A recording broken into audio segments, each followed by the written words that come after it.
Leçon 1. Chance de rencontrer une personne au hasard. Et Yana, as-tu vu cet article dans le journal sur les chances de rencontrer quelqu'un? Non, je ne l'ai pas lu. Qu'est-ce que ça disait?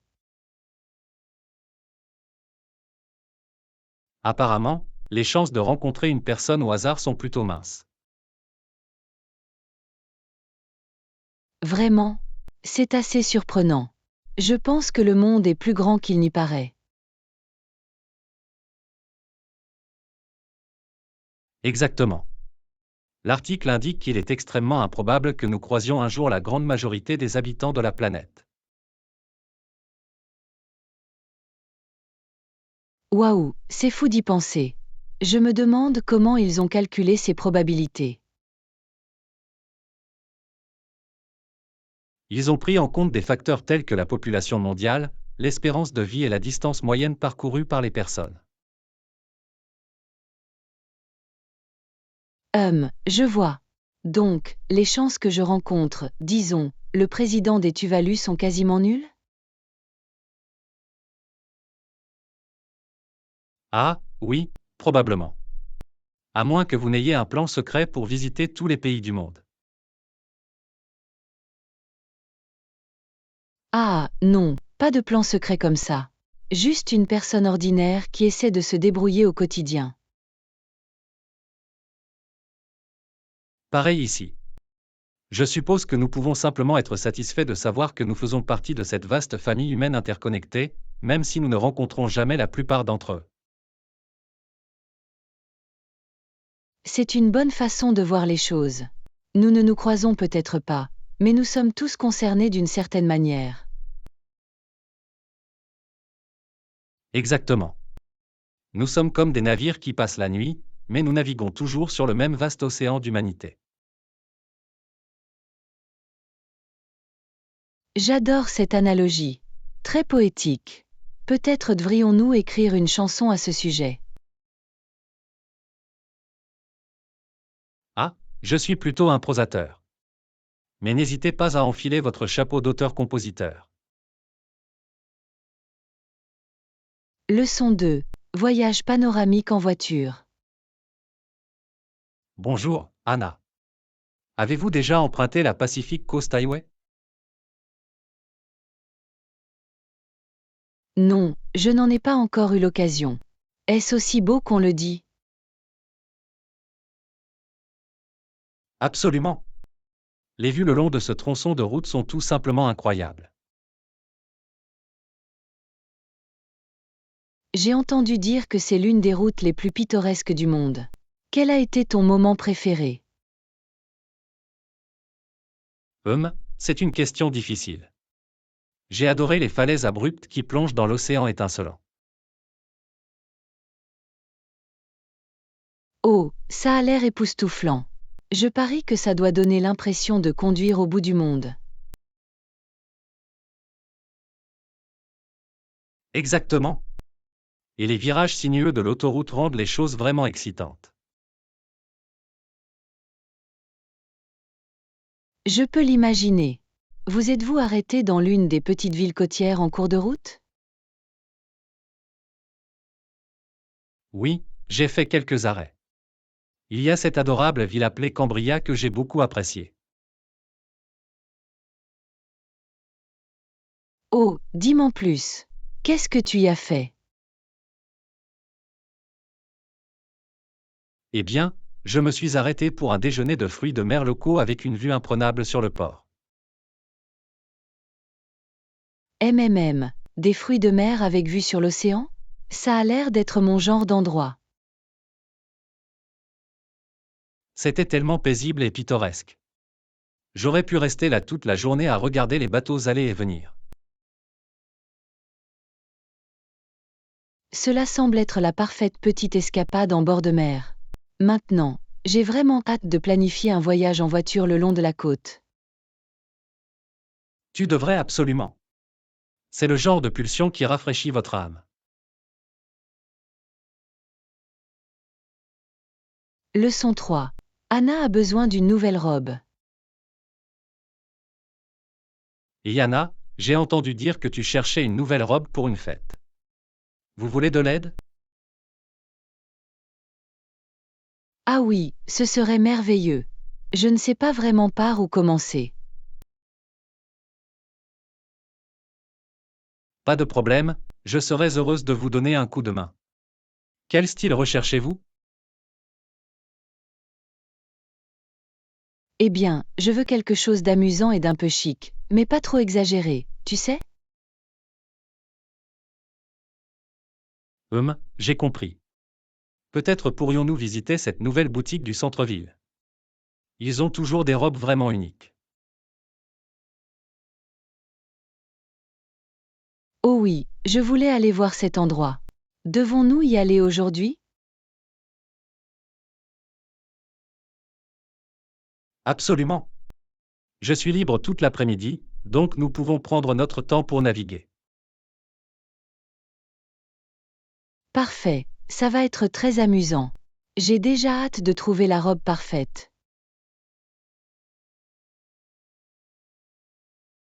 Je suis sûr que nous trouverons quelque chose d'incroyable. Tu as beaucoup de style, donc je fais confiance à ton jugement. Ah, merci John. Ok, allons-y alors. Je suis prête pour une aventure de shopping.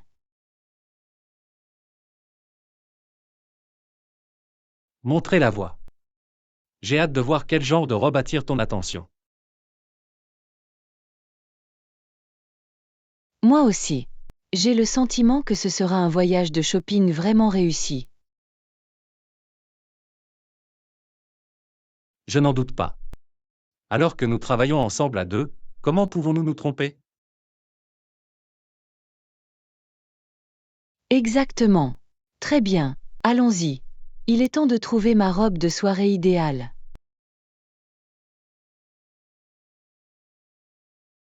Je suis juste derrière toi. Ça va être génial, je le sais. Leçon 4. La bataille à l'aube. Bonjour Anna, avez-vous appris la nouvelle de la bataille qui a eu lieu à l'aube aujourd'hui?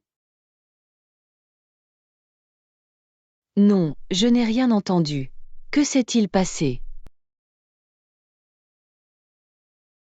Apparemment, il y a eu d'intenses tirs de fusil et un rugissement de canon à l'aube du 6 au matin. Bon sang, on dirait que c'était une bataille acharnée. Savent-ils de quoi il s'agissait?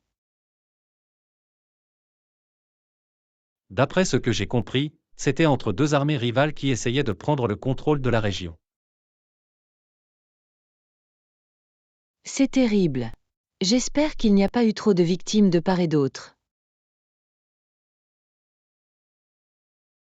Malheureusement, les rapports indiquent qu'il y a eu de nombreux blessés et même des vies perdues. C'est tellement tragique. La guerre est une chose tellement terrible. Je ne peux pas m'imaginer être témoin de quelque chose comme ça. Moi non plus. Ce devait être une scène terrifiante et chaotique qui se déroulait à l'aube. Je suis content de ne pas y être allé. Rien que d'y penser, ça me donne des frissons. Pareil ici. Je suis curieux de voir comment tout cela se déroulera dans les prochains jours. Oui, j'imagine que cette bataille aura de nombreuses répercussions. Il va falloir que je surveille l'actualité. Définitivement. Il s'agit certainement d'une histoire en évolution qui mérite d'être suivie de près. Absolument. Merci de m'avoir renseigné, John. Merci de m'avoir tenu au courant.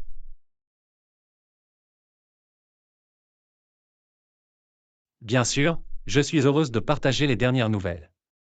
Faites-moi savoir si vous entendez autre chose de votre côté. Leçon 5. Nouvelle-Écosse. Johanna, saviez-vous que la Nouvelle-Écosse a été fondée en 1605? Pas question, vraiment? Je ne savais pas qu'il avait une si longue histoire. Dites-moi plus.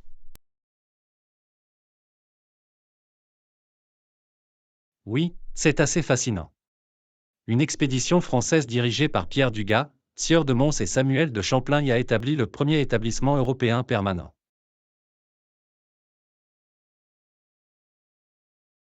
Waouh, c'est de l'histoire ancienne. J'ai toujours pensé que la Nouvelle-Écosse était une province canadienne plus récente. Hein? Apparemment, ils ont établi un avant-poste agricole et de traite des fourrures sur les rives du bassin d'Annapolis. Intéressant, je me demande comment cette colonie initiale s'est développée au fil des siècles pour devenir la Nouvelle-Écosse que nous connaissons aujourd'hui. Eh bien, il a changé de main entre les Français et les Britanniques à quelques reprises, mais les Français ont été les premiers à vraiment s'y implanter. Je parie que cela a entraîné des influences et des dynamiques culturelles assez intéressantes au fil des ans. Exactement. La Nouvelle-Écosse possède un mélange unique d'héritage français et britannique que vous pouvez encore voir aujourd'hui. C'est trop cool. J'adorerais y aller un jour et explorer l'histoire et la culture par moi-même. Vous devriez certainement le faire. Le paysage est également à couper le souffle, avec son littoral accidenté et ses villages de pêcheurs pittoresques. Ah, arrête. Tu me donnes envie de réserver un voyage tout de suite. Peut-être pourrions-nous planifier ensemble une petite aventure en Nouvelle-Écosse. Je suis tellement partante pour ça. Nous pouvons visiter les sites historiques, essayer des fruits de mer frais et peut-être même apprendre un peu de français. Ça a l'air parfait. Rien que d'y penser, ça m'excite. Quand pouvons-nous y aller?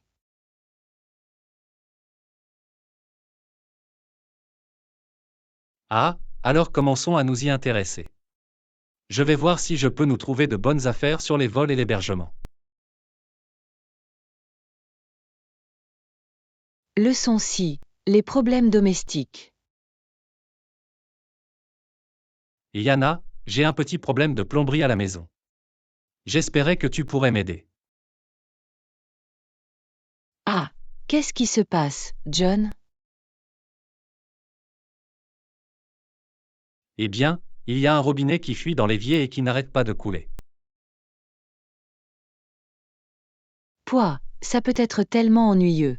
Avez-vous essayé de resserrer le luminaire?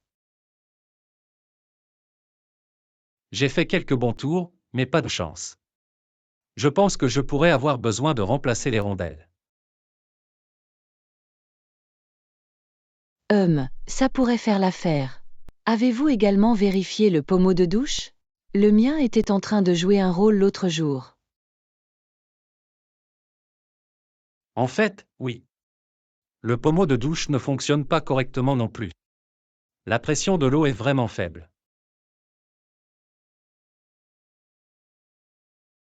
Oui, on dirait que vous avez des gremlins de plomberie chez vous.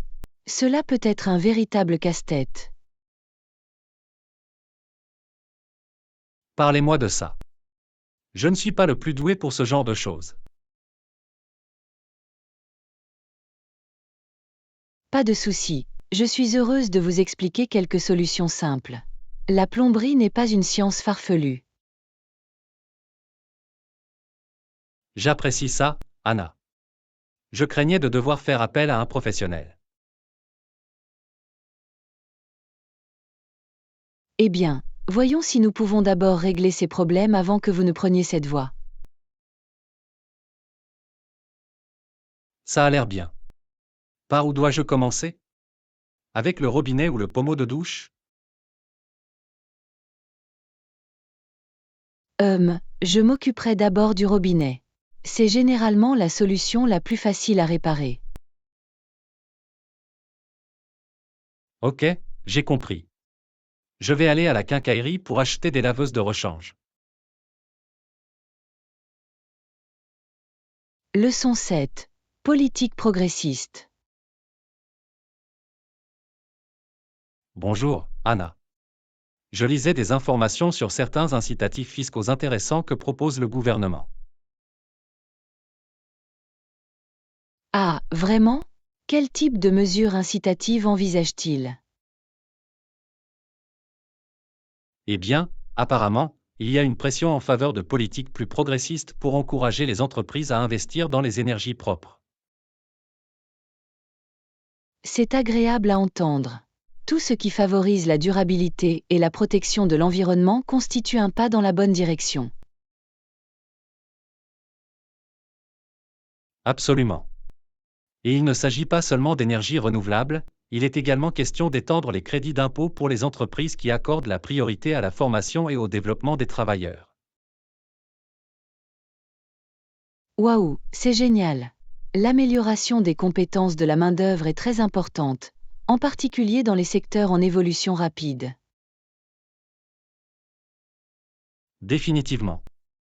Et j'ai entendu dire qu'ils envisageaient même des mesures incitatives pour les entreprises qui améliorent leurs pratiques en matière de diversité et d'inclusion. Super! Cela pourrait vraiment faire avancer les choses en matière de représentation sur le lieu de travail. Chaque petit geste compte. Totalement. L'objectif semble être d'aligner les intérêts des entreprises sur le bien commun. Il était temps. Nous avons besoin de plus de carottes et de moins de bâtons lorsqu'il s'agit de susciter des changements positifs. D'accord. Ces types d'incitations réfléchies et holistiques pourraient réellement entraîner de nombreux progrès. Je suis curieux de voir comment le public réagit. Certains peuvent y voir une influence excessive du gouvernement. C'est vrai, mais je pense que la plupart des personnes raisonnables reconnaîtront les avantages sociétaux plus généraux. Espérons que oui. Il vaut mieux faire de petits pas dans la bonne direction que pas de pas du tout. Je suis tout à fait d'accord. Je suis prudemment optimiste quant à l'impact potentiel de ces politiques. Leçon 8. L'âge d'or de l'impression. Et Yana, savais-tu que les années 1800 et le début des années 1900 sont considérés comme l'âge d'or des journaux? Vraiment? Je savais que les journaux étaient importants à l'époque, mais je ne savais pas que c'était considéré comme un véritable âge d'or. Oui, c'était une période de croissance et d'innovation incroyable dans l'industrie. Les journaux sont devenus plus abordables et accessibles. C'est fascinant. Quelles ont été les principales avancées à l'origine de cette expansion? Eh bien, les améliorations apportées à la technologie d'impression ont permis une production plus rapide et de meilleure qualité. Et les réseaux de distribution se sont développés rapidement.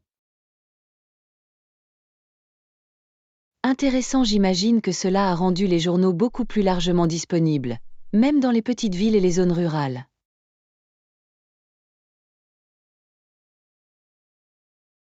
Exactement. Et l'essor de la presse à sous les a rendus abordables pour la classe ouvrière. Ah, je vois. Cela a donc vraiment démocratisé l'accès aux nouvelles et à l'information. Définitivement. C'était un véritable âge d'or du journalisme, avec des reportages d'investigation et une couverture approfondie. Cela a dû être une période passionnante, les journaux jouant un rôle vital dans la société.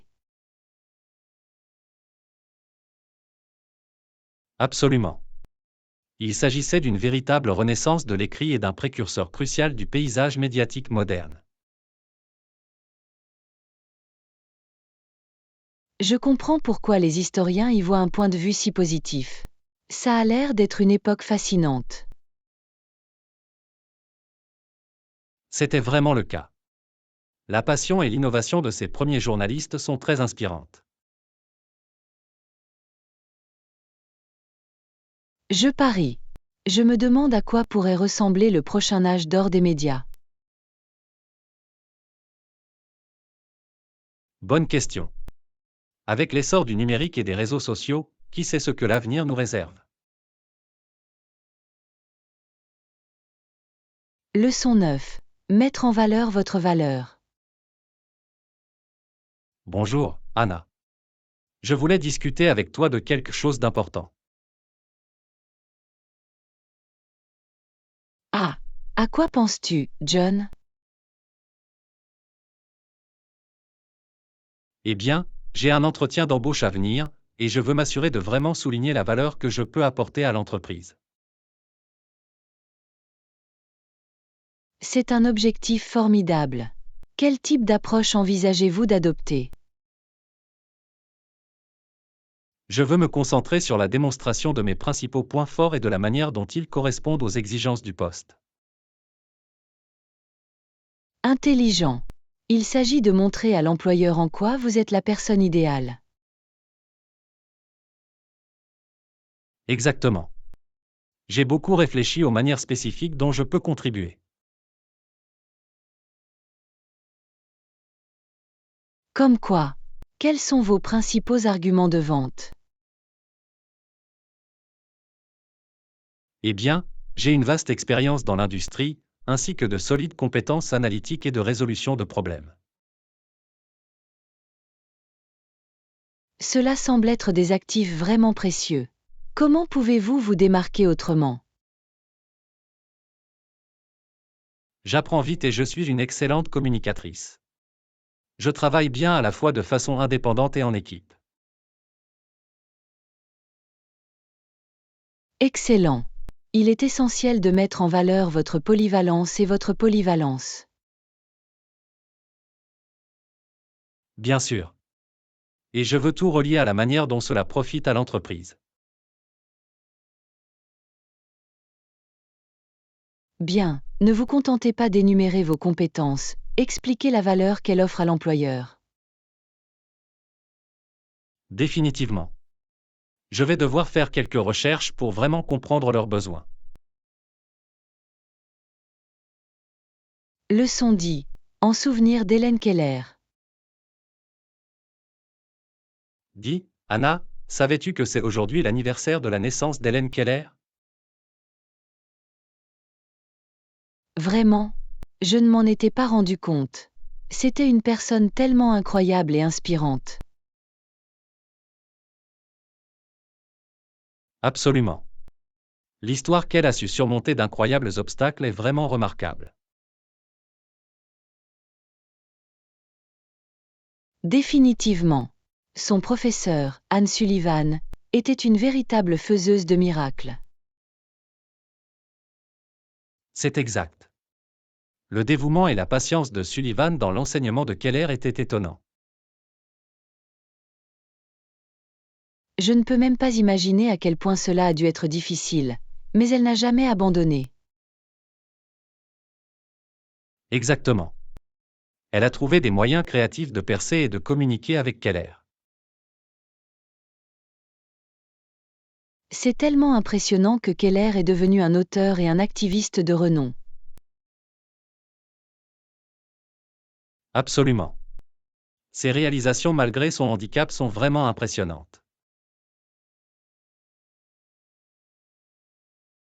Bien sûr. Elle a vraiment prouvé qu'avec de la détermination, tout est possible. Définitivement. L'histoire de sa vie est un puissant témoignage de l'esprit humain. Je suis d'accord. Il est important que nous continuions à honorer l'héritage de Keller et à en tirer les leçons. Définitivement. Sa résilience et sa persévérance sont des qualités auxquelles nous pouvons tous aspirer. Absolument. Elle est un modèle tellement inspirant, surtout pour ceux qui font face à des défis. D'accord.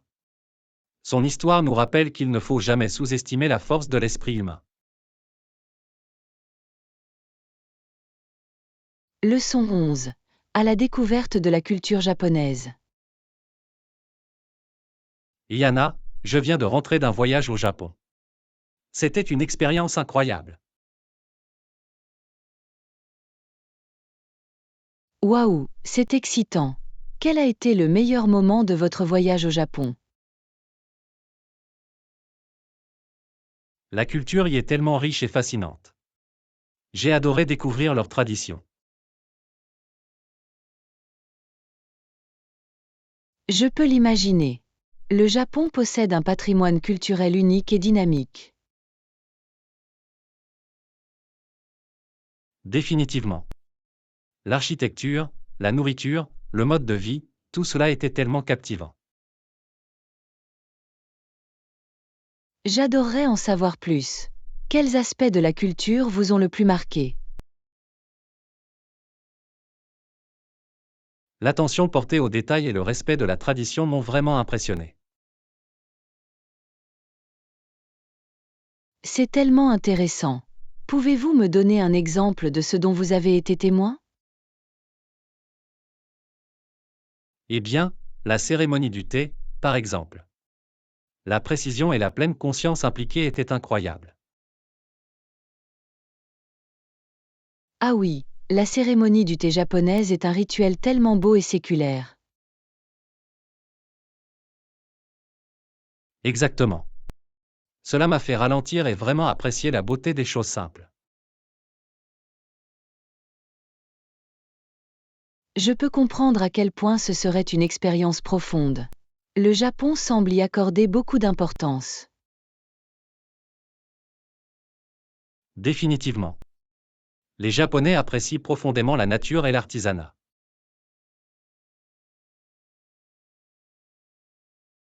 C'est merveilleux. Y a-t-il autre chose qui s'est vraiment démarqué lors de votre voyage? La politesse et l'hospitalité des habitants étaient vraiment remarquables. Leçon 12. L'art de griller. Et Yana, savais-tu qu'une bonne paire de pinces est essentielle pour griller et retourner les aliments? Vraiment? Je ne m'en étais pas rendu compte. Pourquoi les pinces sont-elles si importantes pour les grillades? Eh bien, utiliser des pinces au lieu d'une fourchette vous permet de manipuler les aliments plus délicatement et d'éviter de les percer. Ah, c'est logique. Vous ne voulez pas perdre tous ces délicieux jus en perçant des trous dans la viande.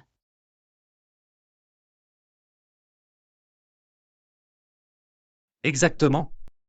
Et les pinces vous permettent de bien mieux contrôler lorsque vous retournez des hamburgers ou que vous faites saisir des steaks. Je peux voir en quoi cela pourrait être utile. Quels autres outils de grillade vous semblent essentiels?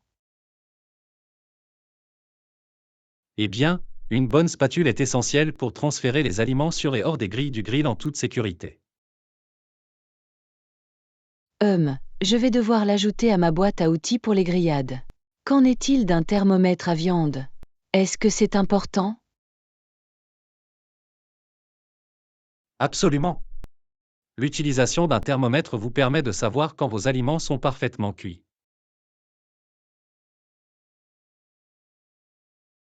C'est un bon conseil. J'ai toujours du mal à savoir si mes steaks ou hamburgers sont cuits rien qu'en les regardant.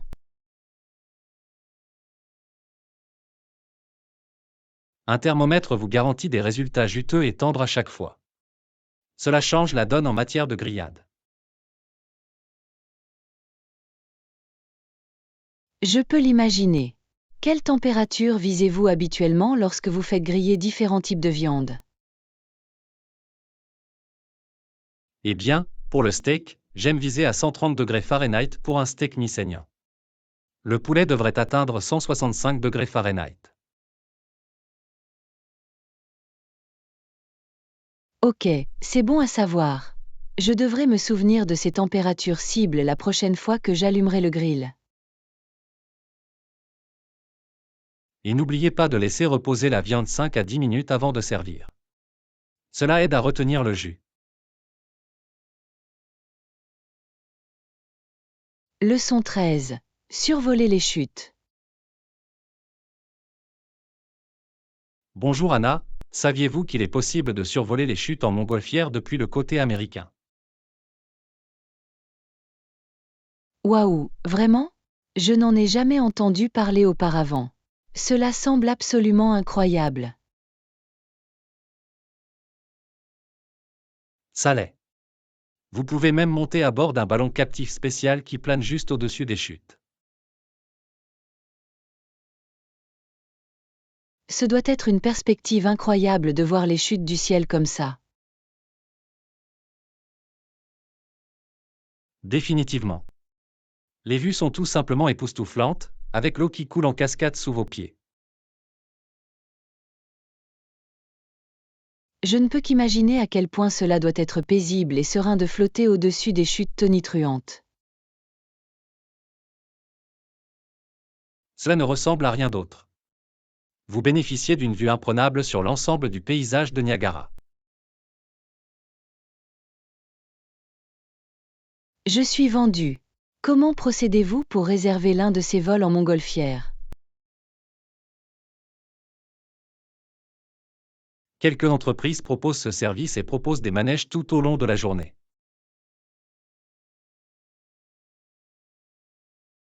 C'est bon à savoir.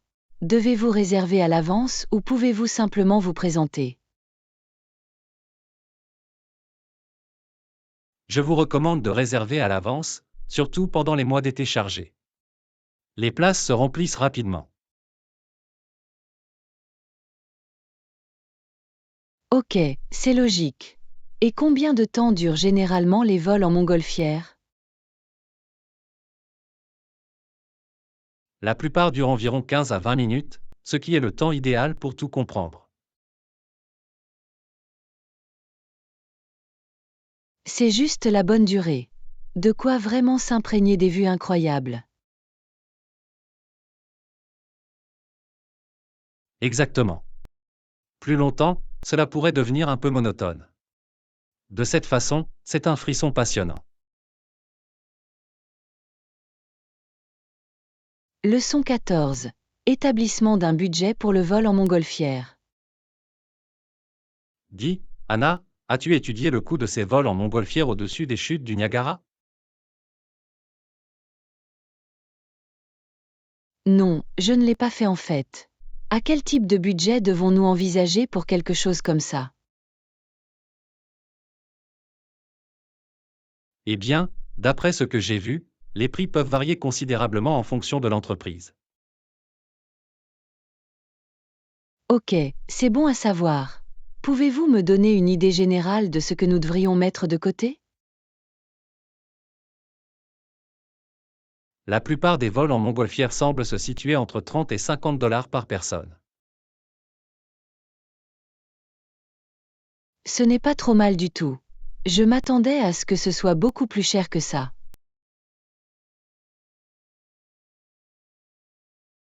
Oui, c'est un prix assez raisonnable compte tenu de l'expérience incroyable que vous vivez.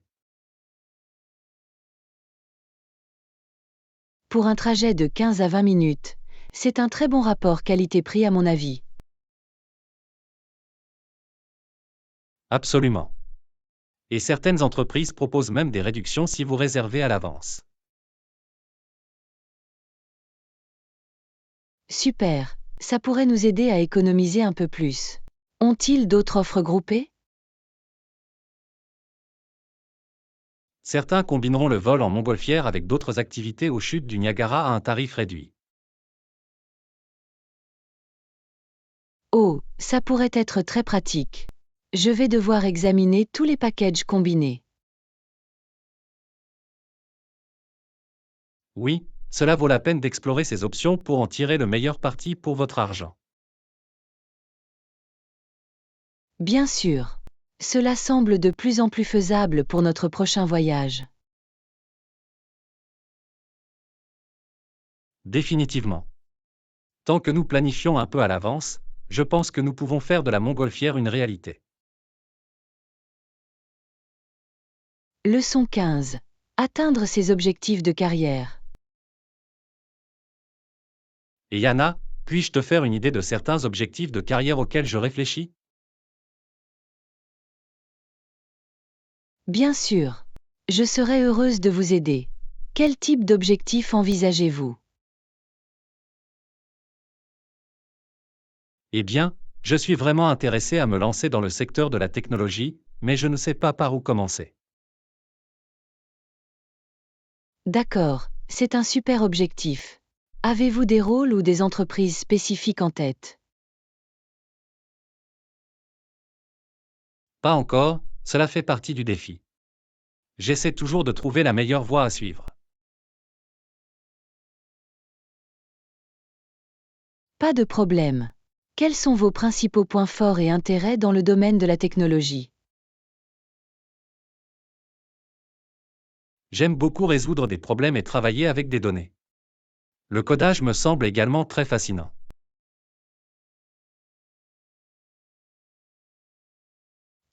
C'est un bon point de départ.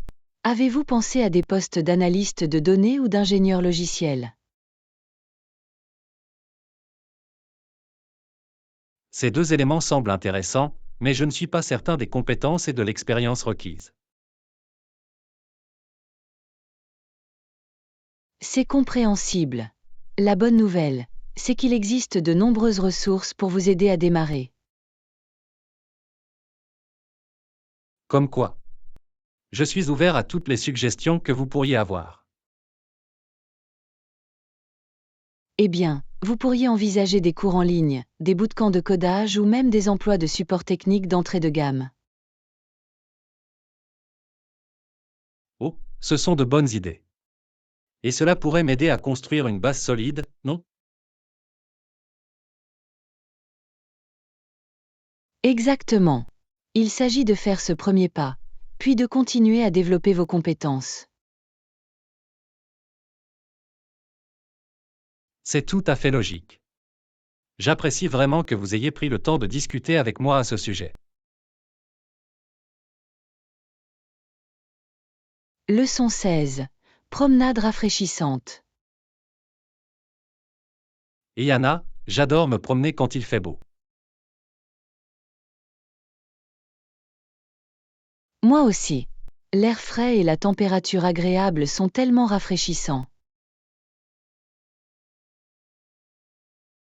Exactement. Je trouve que cela m'éclaircit vraiment l'esprit et améliore mon humeur.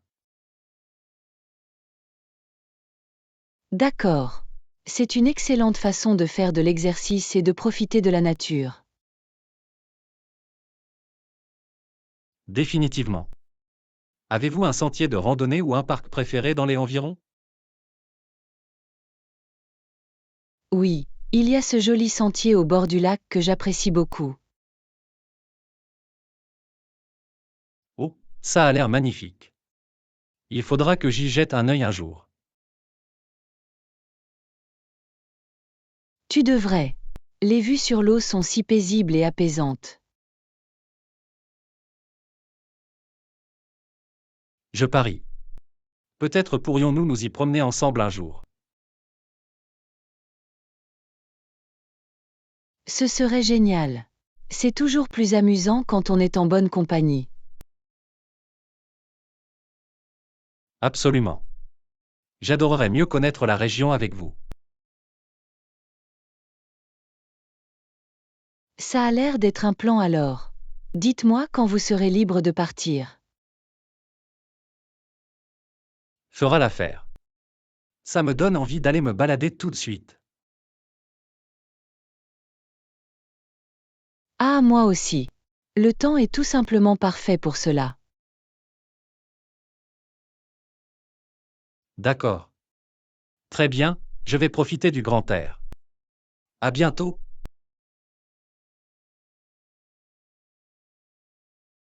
Leçon 17. Options d'éclairage. Et Yana, que pensez-vous des options d'éclairage pour un salon? C'est une excellente question. Je pense que les lampes suspendues ou les lampadaires peuvent créer une ambiance si chaleureuse. Oh, je suis d'accord, ce sont deux très bons choix. Quel type d'ambiance recherchez-vous? Eh bien, j'essaie de rendre la pièce plus chaleureuse et accueillante. Les lampes suspendues sont peut-être la solution. Les lampes suspendues ajouteraient certainement une belle touche d'élégance. À quel style pensais-tu? Je penche pour quelque chose de plus moderne et de plus minimaliste.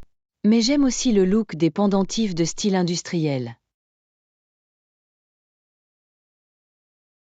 Intéressant, les deux seraient superbes. Qu'en est-il de la puissance lumineuse? Voulez-vous quelque chose de lumineux ou plus d'éclairage d'ambiance? C'est un bon point. Je pense que je préférerais quelque chose d'un peu plus subtil et ambiant, pour créer une atmosphère relaxante.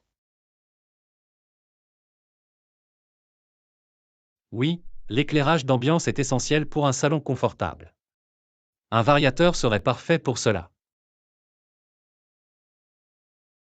Absolument, un variateur est indispensable. Il vous permet de régler l'éclairage en fonction de l'occasion. Définitivement. Et les lampadaires pourraient également être une belle source de lumière complémentaire. C'est une bonne décision. Les lampadaires peuvent fournir un éclairage supplémentaire sans être trop puissant. Exactement. De nombreuses options intéressantes pour jouer avec et créer la configuration d'éclairage parfaite. J'ai hâte de commencer à magasiner et de voir ce qui attire mon attention. L'éclairage peut réellement transformer un espace. Définitivement.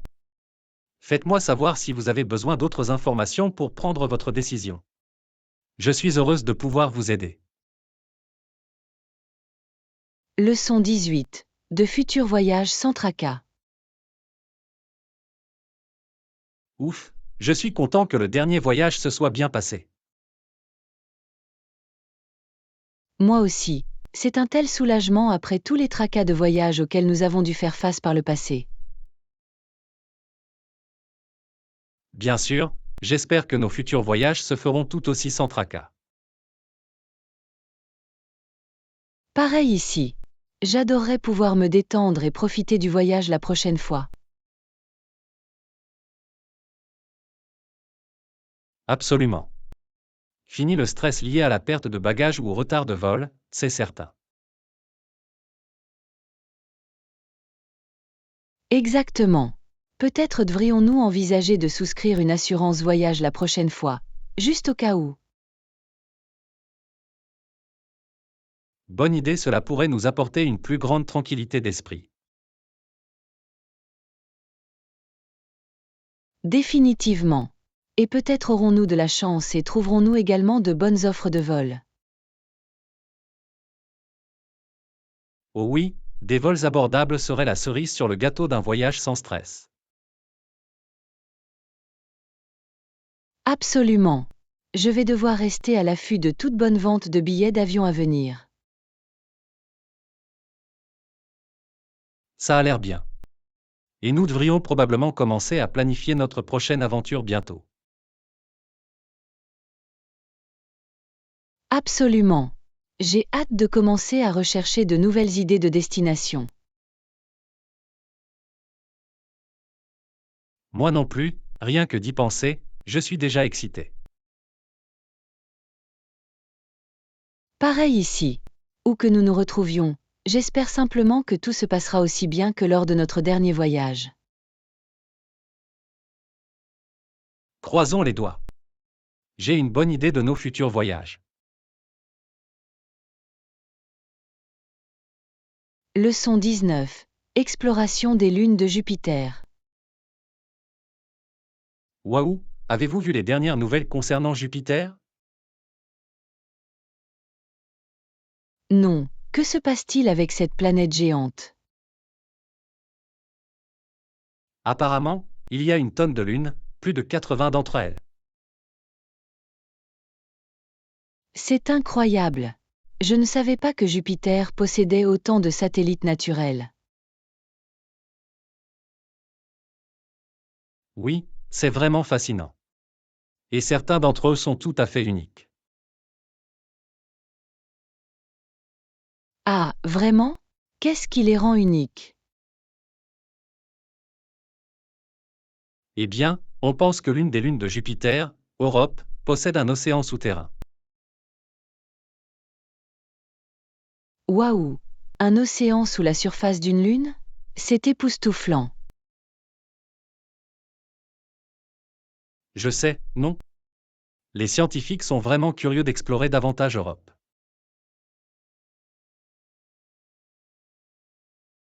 Je parie qu'ils le sont. Qu'en est-il des autres lunes de Jupiter? Y a-t-il d'autres satellites remarquables? Définitivement. Il y a Ganymède, qui est la plus grande lune de notre système solaire. La plus grosse lune, encore plus grande que la lune de la Terre? C'est dingue. Oui, c'est absolument gigantesque. Et puis il y a Io, qui est le corps le plus actif du système solaire sur le plan volcanique. Une activité volcanique sur la Lune? C'est faux. Jupiter est de plus en plus fascinant.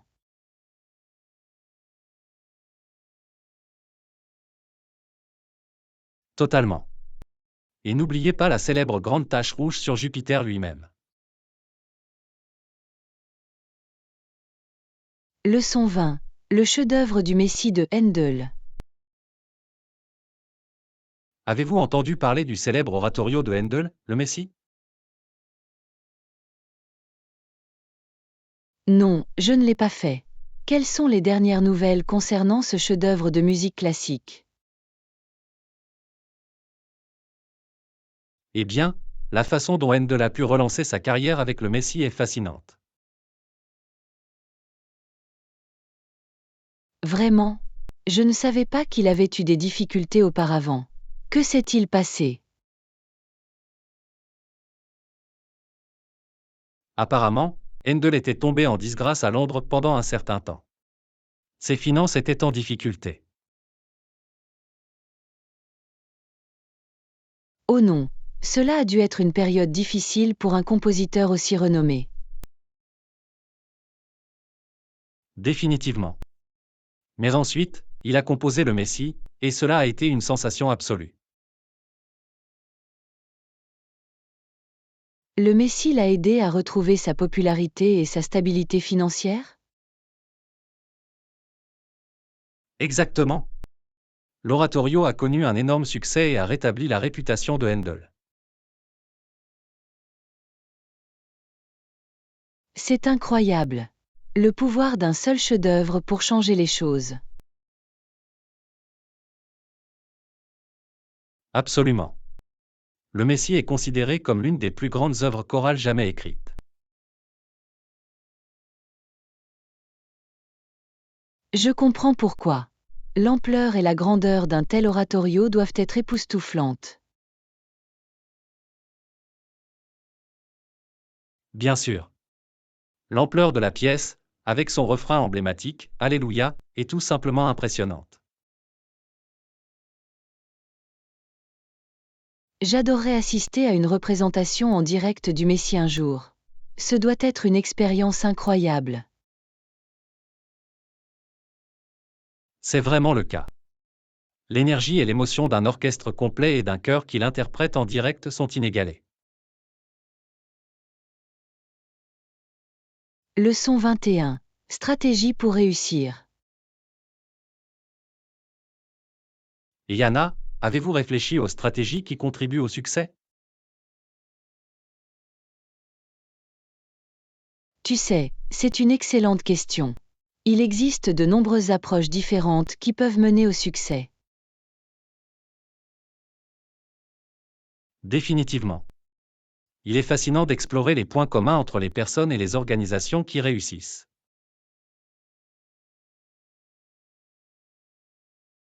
Absolument. J'ai lu des articles sur différents cadres et modèles pour atteindre les objectifs. Oh, c'est intéressant. Quelles sont les principales stratégies que vous avez rencontrées? Eh bien, l'une des choses qui ressortent est l'importance de fixer des objectifs clairs et mesurables. Ah oui, C'est tout à fait logique. Il est crucial de définir un objectif à atteindre. Exactement. Ensuite, décomposer ces grands objectifs en étapes plus petites et réalisables. C'est vrai, les progrès progressifs sont ce qui stimule réellement la dynamique et les résultats. Définitivement. Une autre stratégie que j'ai apprise est le pouvoir de l'apprentissage continu. Ah oui, il est vital de rester curieux et de s'adapter face aux changements. Absolument.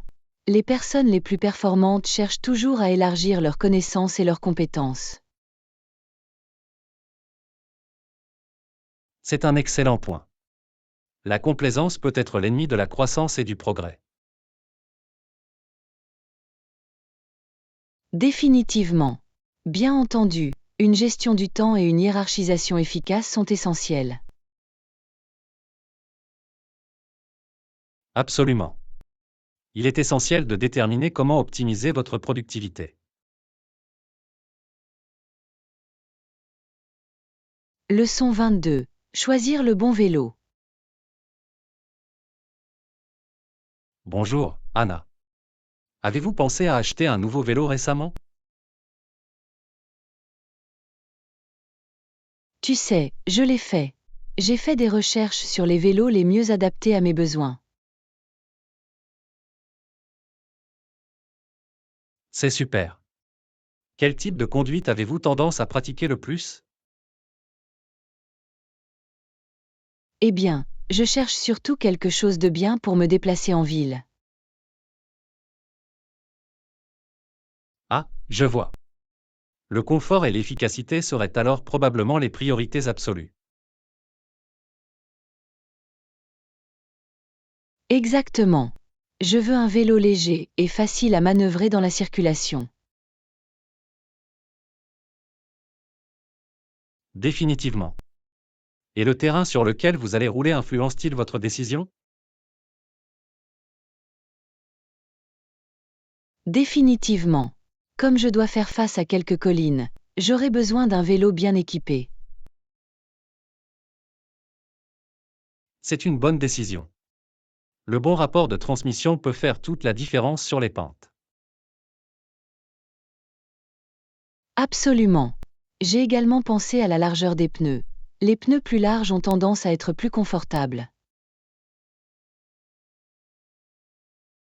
C'est un excellent point. Plus le pneu est large, plus vous obtiendrez d'amorti et de stabilité.